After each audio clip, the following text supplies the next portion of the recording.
সবাই স্বাভাবিকভাবে নদী পার হচ্ছিল, কিন্তু কেউ বুঝতে পারেনি কয়েক সেকেন্ডেই সব বদলে যাবে।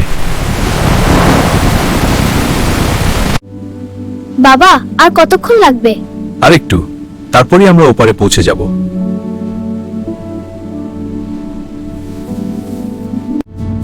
একটু ফোনটা দেখি।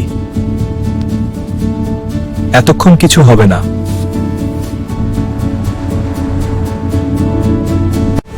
ভাই, গাড়ি ঠিক করে রাখেন, নড়াচড়া করলে সমস্যা হতে পারে।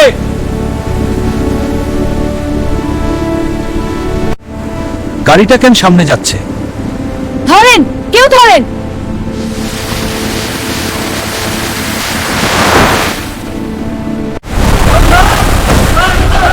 কেউ থামান, কেউ থামান। কেউ থামান, কেউ থামান না।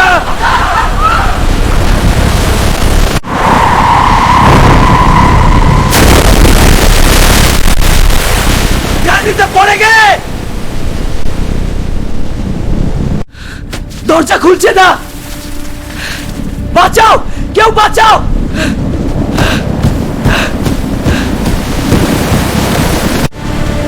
দ্রুত নৌকা নিয়ে যান।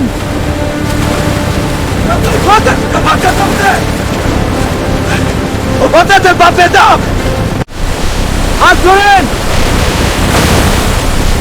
দ্রুত বের করেন।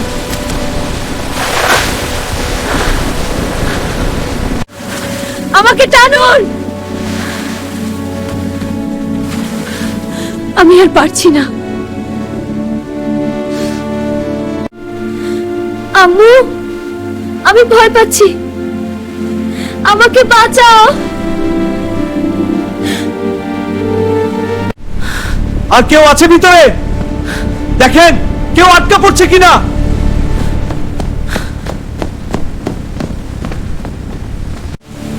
গাড়িটা ডুবে যাচ্ছে, আর সময় নেই।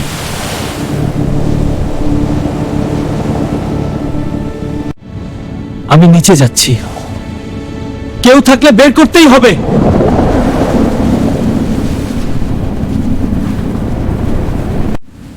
সবাইকে উঠানো গেছে, আলহামদুলিল্লাহ, কেউ বেঁচে গেছে।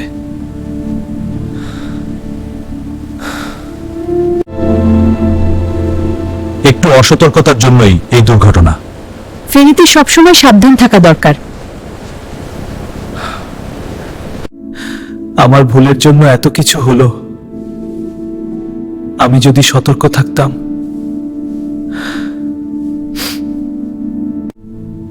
জীবন কত অনিশ্চিত। এক মুহূর্তেই সব শেষ হয়ে যেতে পারে। আমি তোমাকে হারাতে বসেছিলাম, আল্লাহ আমাদের বাঁচিয়ে দিলেন।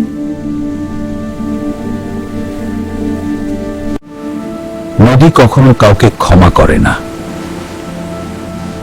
একটু ভুল মানেই বড় বিপদ।